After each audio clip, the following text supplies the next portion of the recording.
Welcome to the review of Samsung JU6572, Series 6500 in company's 2015 TV lineup. This is a successor to popular model H6500, flat Full HD TV with great price to performance ratio. TV comes in 40, 48, 55 and 65 inch screen sizes. I've reviewed the smallest one. All sizes used VA panel with good contrast but narrow viewing angles. Although there is no extended color gamut and HDR implemented, Samsung has managed to squeeze in its pure color technology. This technology was available only on high-end models last year, and it's good to see it becoming more affordable. Not only the technology from high-end models came to this model, design also. Curved screen with thin black bezel and brushed aluminum surface is accompanied by T-shaped stand with silver face, all of which we saw on JU6500. Selection of material is another topic. Instead of aluminum, JU6572 uses plastic stand with really thin silver cover that feels cheap under fingers. But given that this is a mainstream model and how it looks, I would say that Samsung did a good job in making cheaper version of last year's higher-end models.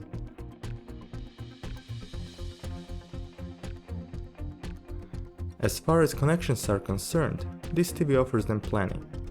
There are 4 HDMIs and 3 USBs looking sideways, together with analog inputs, Ethernet, optical digital output and 3.5mm headphone jack.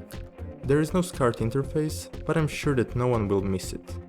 There are 2 remotes in the package, which is a standard practice for Samsung Series 6 and higher TVs. One remote is old-fashioned with plenty of buttons and the other one is smart control. This remote is of the same design as the one supplied with the flagship TV which I've reviewed, JU6500. The only difference is in color. This one is completely black. Regardless of color, I still prefer more last year's smart remote which was more pleasant to use and had better layout.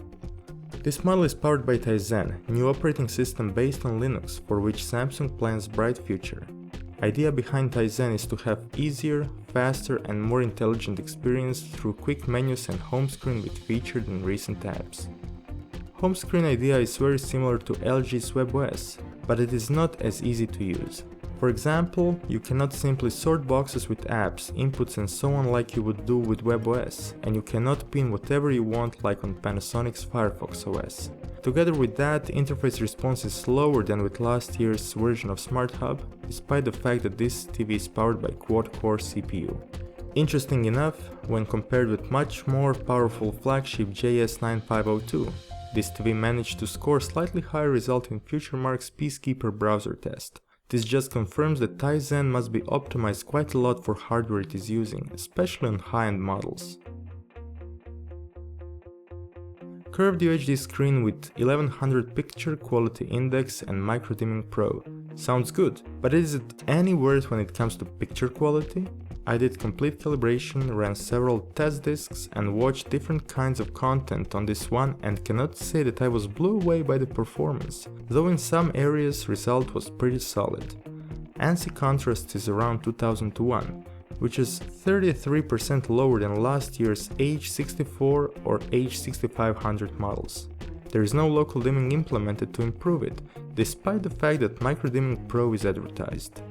Gamut coverage of 99.2% according to Rec 709 spec gives colors that are just right, neither under or oversaturated.